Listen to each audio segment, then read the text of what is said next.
ہم نے حروف کو ظاہر کرنے یعنی اظہار اور چھپانے یعنی اخفا کے اصول تو سیکھ لیے ہیں۔ جی وہ تو ایسے تھا جیسے کچھ عناصر کو آپس سے ملایا اور وہ اپنی اپنی جگہ پر قائم رہے۔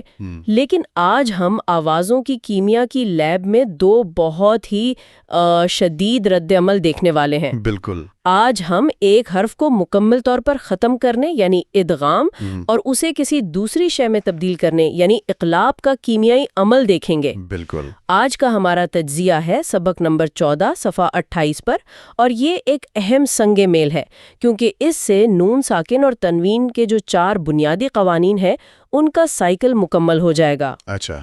تو پچھلے تجربات میں ہم نے اظہار اور اخفا کو سمجھا تھا، جی اور آج ہم باقی 2 کو دیکھ رہے ہیں۔ جی آج ہم ادغام اور اقلاب کے کیمیائی رد عمل کا مشاہدہ کریں گے۔ آج ہم دیکھیں گے کہ نون ساکن کا عنصر جب کچھ خاص عناصر سے ٹکراتا ہے تو کیا دھماکہ خیز نتائج نکلتے؟ صحیح، تو گویا ہم نون ساکن کی کیمیائی خصوصیات کی تحقیق مکمل کر رہے ہیں۔ ہمارا مشن یہ سمجھنا ہے کہ یہ عنصر کب ضم ہوتا ہے اور کب اپنی شکل ہی بدل لیتا ہے۔ چلیں لیب کوٹ پہن لیں اور پہلا تجربہ شروع کرتے ہیں۔ فارمولا ہے ادغام۔ ادغام یعنی ضم کرنا۔ یہ ایک بہت ہی دلچسپ رد عمل ہے۔ لیب کے نقطہ نظر سے دیکھیں تو یہ وہ عمل ہے جہاں ایک عنصر اپنی شناخت مکمل طور پر کھو کر دوسرے میں جذب ہو جاتا ہے۔ تو اس کا فارمولا کیا ہے؟ کون سے عناصر ہیں جو نون ساکن کے ساتھ یہ والا رد عمل کرتے ہیں؟ اس کا فارمولا بہت سیدھا ہے۔ اگر نون ساکن یا تنوین کا عنصر 6 خاص حروف کے ایک گروپ سے ٹکرائے، ایک گروپ؟ جی، جسے ایک فارمولے کے طور پر یرملون کہتے ہیں، یعنی یہ، رے، میم، لام، واو، نون، اگر ان میں سے کسی ایک سے بھی نون ساکن ٹکرا جائے تو وہ اگلے حرف میں مکمل طور پر ضم ہو جاتا ہے، وہ گویا غائب ہی ہو جاتا ہے۔ اچھا، یعنی نون ساکن کا وجود ہی ختم ہو جاتا ہے۔ لیکن مجھے یاد ہے کہ اس ضم ہونے کے عمل میں بھی 2 مختلف قسم کے نتائج نکلتے ہیں، ایسا ہی ہے نا؟ آپ نے بالکل صحیح پکڑا۔ ہماری لیب میں اس رد عمل کے 2 مختلف مشاہدات ہیں۔ پہلا ہے غنہ کے ساتھ ادغام۔ ایک گونجتا ہوا ملاپ؟ بالکل، یہ تب ہوتا ہے جب نون ساکن یرملون کے ان 4 حروف سے ملتا ہے جن کا مجموعہ ہے ینمو، یعنی یہ، نون، میم اور واو۔ اچھا، ینمو؟ جی، اس صورت میں نون ساکن اگلے حرف میں ضم تو ہوتا ہے لیکن اپنی ایک نشانی، ایک گونج جسے غنہ کہتے ہیں، وہ پیچھے چھوڑ جاتا ہے۔ یہ آواز ناک میں تقریباً 2 سیکنڈ تک ٹھہرتی ہے۔ یعنی یہ مکمل طور پر فنا نہیں ہوتا، اپنی ایک بازگشت چھوڑ جاتا ہے۔ اس کی کوئی مثال ہمارے ماخذ صفحہ 28 پر موجود ہے؟ بالکل، پہلی ہی مثال دیکھیں، من یقولو۔ یہاں نون ساکن کے بعد یہ آ رہا ہے جو ینمو گروپ کا حصہ ہے۔ ٹھیک ہے۔ اب جب ہم اسے پڑھتے ہیں تو من یقولو نہیں پڑھتے بلکہ نون کو یہ میں ضم کر دیتے ہیں اور آواز بنتی ہے من یقولو۔ آپ محسوس کریں گے کہ یہ پر زور دیتے ہوئے ناک میں ایک گونج پیدا ہو رہی ہے۔ یہاں ایک اور دلچسپ بات ہے، آپ نے من یقول کہا تو یہ پر ایک تشدید ہے۔ یہ جو تشدید ہے، کیا یہ تشدید اس کیمیائی عمل کا کوئی بصری ثبوت ہے؟ کیا خوب مشاہدہ کیا ہے آپ نے۔ یہ تشدید ہی تو لیب کا سب سے بڑا اشارہ ہے۔ یہ اس بات کا ثبوت ہے کہ یہاں 2 حروف کا ملاپ ہوا ہے۔ یہ ہمیں بتا رہی ہے کہ یہ نے اپنے اندر نون کو جذب کر لیا ہے۔ تو یہ ایک نشان ہے جو کہتا ہے یہاں ادغام کا عمل ہوا ہے۔ بالکل۔ صفحے پر دوسری مثال دیکھیں، من والن۔ یہاں بھی نون واو میں ضم ہو گیا اور واو پر تشدید آ گئی۔ وہی گونج، وہی بصری اشارہ۔ اس کو سمجھنے کے لیے آپ اکثر ایک مثال دیتے ہیں، وہ اسمودی والی، وہ یہاں کیسے فٹ ہوتی ہے؟ ہاں، وہ یہاں بالکل فٹ ہوتی ہے۔ سمجھے آپ ایک سٹرابیری جو ہمارا نون ساکن ہے اور ایک کیلا جو ینمو کا کوئی حرف ہے بلینڈر میں ڈالتے ہیں۔ ٹھیک۔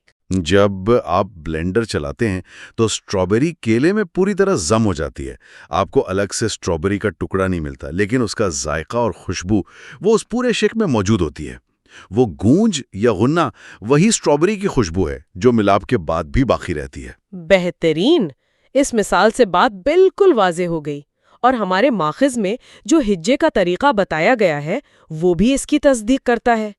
من یقولو کے ہجے من یقولو لکھے ہیں، گویا فارمولے کے مطابق نون کو پڑھنا ہی نہیں، سیدھا میم سے یا پر جانا ہے۔ بالکل۔ اب آتے ہیں ادغام کی دوسری قسم پر۔ ٹھیک ہے، تو اگر ینمو کے 4 حروف کے ساتھ گونج پیدا ہوتی ہے تو باقی 2 حروف لام اور رے کے ساتھ کیا ہوتا ہے؟ یہ تو یرملون گروپ کا حصہ ہیں لیکن ینمو میں نہیں ہے۔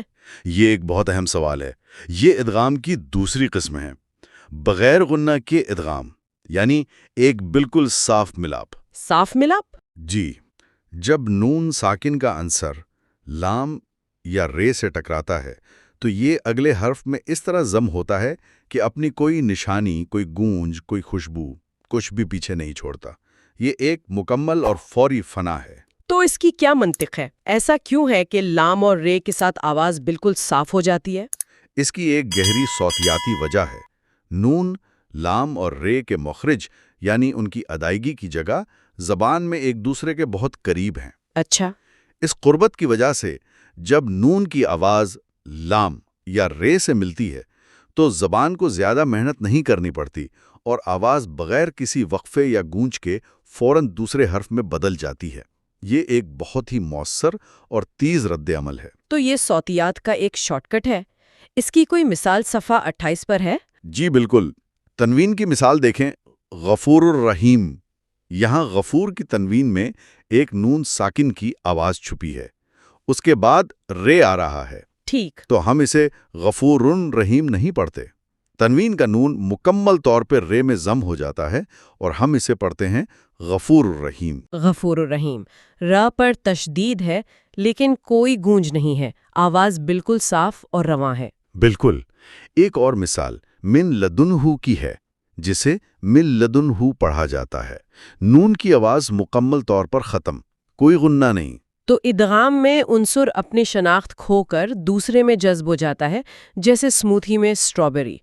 لیکن کیا کوئی ایسا رد عمل بھی ہے جہاں عنصر غائب ہونے کے بجائے اپنی شکل ہی بدل لے، ایک بالکل نیا عنصر بن جائے؟ بالکل، اور یہی ہمارا اگلا اور شاید سب سے دلچسپ کیمیائی رد عمل ہے، اقلاب، یعنی مکمل تبدیلی یا ٹرانسفارمیشن۔ اقلاب؟ یہاں ہم ایک عنصر کو دوسرے میں بدلتے ہوئے اپنی آنکھوں سے دیکھیں گے۔ یہ تو بہت دلچسپ لگ رہا ہے۔ تو اقلاب کا فارمولا کیا ہے؟ یہ کب ہوتا ہے؟ اس کا فارمولا شاید کائنات کا سب سے سادہ فارمولا ہے، نون ساکن جمع با برابر ہے میم۔ بس اگر نون ساکن یا تنوین کے بعد صرف ایک حرف با آ جائے تو نون ساکن کی آواز میم کی آواز میں تبدیل ہو جاتی ہے۔ یہ ضم نہیں ہوتی، غائب نہیں ہوتی، بلکہ بدل جاتی ہے۔ ایک منٹ، یہ تو واقعی ایک مکمل تبدیلی ہے۔ یہ جادو کی طرح لگتا ہے، جیسے کوئی کیمیاگر سیسے کو سونے میں بدل دے۔ یہاں نون میم میں بدل رہا ہے۔ آپ اسے جادو کہہ سکتے ہیں۔ یہ ایک جادوئی کرتب کی طرح ہے۔ فرض کریں آپ کے پاس نون کا کارڈ ہے، لیکن جیسے ہی بے کا کارڈ اس کے قریب آتا ہے، نون کا کارڈ جادوئی طور پر میم کے کارڈ میں تبدیل ہو جاتا ہے۔ یہ تو شناخت کی مکمل تبدیلی ہے۔ جی، نون اپنی ذات ہی کھو کر میم بن جاتا ہے۔ اور اس جادو کی کوئی سائنسی یا صوتیاتی وجہ بھی ہے، یا یہ بس ایک اصول ہے جسے ایسے ہی یاد کرنا ہے؟ نہیں، اس جادو کے پیچھے بھی گہری صوتیات کی سائنس ہے۔ ذرا غور کریں، ب اور میم دونوں حروف کہاں سے ادا ہوتے ہیں؟ دونوں ہونٹوں سے۔ بالکل، انہیں شفوی حروف کہتے ہیں، جبکہ نون کی ادائیگی زبان کی نوک سے ہوتی ہے۔ تو جب زبان سے ادا ہونے والے نون کے فوراً بعد ہونٹوں سے ادا ہونے والا بے آتا ہے تو ادائیگی میں ایک جھٹکا سا لگتا ہے۔ صحیح۔ اس روانی کو برقرار رکھنے کے لیے نون کے آواز کو ایک ایسے حرف میں بدل دیا جاتا ہو جو خود بھی ہونٹوں سے ادا ہوتا ہو، یعنی میم۔ اس طرح میم سے با پر جانا بہت فطری اور ہموار ہو جاتا ہے۔ یہ گویا آواز کا ایک پل ہے۔ واہ، یہ تو کمال کی بصیرت ہے۔ تو یہ اصول دراصل تلاوت میں روانی اور آسانی پیدا کرنے کے لیے ہیں۔ اچھا، لیب میں اس کا بصری ثبوت کیا ہے؟ ادغام میں تو تشدید تھی، اقلاب میں کیا نشانی ہے؟ اقلاب کا بصری ثبوت تو اس سے بھی زیادہ واضح اور دلچسپ ہے۔ صفحہ 48 پر اقلاب کی کالم میں پہلی ہی مثال دیکھیں، من بعد۔ جی۔ آپ کو نون کے اوپر ایک چھوٹا سا میم لکھا نظر آئے گا۔ یہ چھوٹا سا میم دراصل ایک لیبل ہے، ایک فارمولا ہے جو چیخ کر کہہ رہا ہے کہ یہاں کیمیائی تبدیلی واقع ہوئی ہے۔ اس نون کو نون نہیں، میم پڑھنا ہے۔ اچھا، تو قرآن میں نون کے اوپر وہ چھوٹا سا میم دراصل ایک چھپا ہوا فارمولا ہے؟ میں نے اسے ہمیشہ صرف ایک نشان سمجھا تھا، لیکن یہ تو قاری کے لیے ایک واضح ہدایت ہے کہ اس عنصر کو تبدیل کرو۔ یہ تو حیران کون ہے۔ بالکل، اور اس تبدیلی کے نتیجے میں نون کی آواز میم کی آواز میں بدل جاتی ہے اور اسے غنہ یعنی ناک میں گونج کے ساتھ پڑھا جاتا ہے۔ تو آپ من بعد نہیں پڑھتے بلکہ ہونٹوں کو نرمی سے ملا کر مم بعد پڑھتے ہیں اور میم کی آواز میں ایک گونج پیدا کرتے ہیں۔ اور یہاں ایک عام غلطی کیا ہوتی ہے جس سے بچنا چاہیے؟ بہت اچھا سوال۔ سب سے عام غلطی جو لوگ اقلاب میں کرتے ہیں وہ یہ ہے کہ وہ ہونٹوں کو بہت سختی سے بھینچ لیتے ہیں، مم بعد کی طرح، اوہ، جبکہ یہاں ہونٹوں کو نرمی سے ملانا ہوتا ہے، بالکل ایسے جیسے آپ کے ہونٹوں کے درمیان ایک کاغذ کا ٹکڑا ہو، تاکہ غنہ کی آواز آسانی سے ناک سے نکل سکے۔ سختی کرنے سے غنہ کی آواز دب جاتی ہے۔ یہ بہت ہی عملی نکتہ ہے، اور ہمارے ماخذ میں اس کے ہجے کا طریقہ بھی یہی بتا رہا ہے۔ وہاں لکھا ہے کہ من بعدی کے ہجے مم بعدی کیے جاتے ہیں۔ اس کا مطلب ہے کہ ہم پڑھتے وقت نون کے وجود کو نظر انداز کر کے اس کی جگہ میم کو پڑھتے ہیں۔ بالکل، صفحے پر موجود دوسری مثالوں میں بھی یہی بصری اشارہ موجود ہے۔ لَيُنبَذَنَّ میں نون کے اوپر چھوٹا میم ہے، انبیاہم میں بھی نون کے اوپر چھوٹا میم ہے۔ حتیٰ کہ تنوین کی مثالوں جیسے سمن بکمن میں ایک پیش کے ساتھ ایک چھوٹا سا میم بنا ہوا ہے، جو اس بات کی علامت ہے کہ تنوین کا نون بے کی وجہ سے میم میں تبدیل ہو گیا ہے۔ یہ بصری اشارے قاری کے لیے بہترین رہنمائی ہیں۔ تو آج کی لیب میں ہم نے نون ساکن کے دو بہت ہی طاقتور رد عمل کا مشاہدہ کیا۔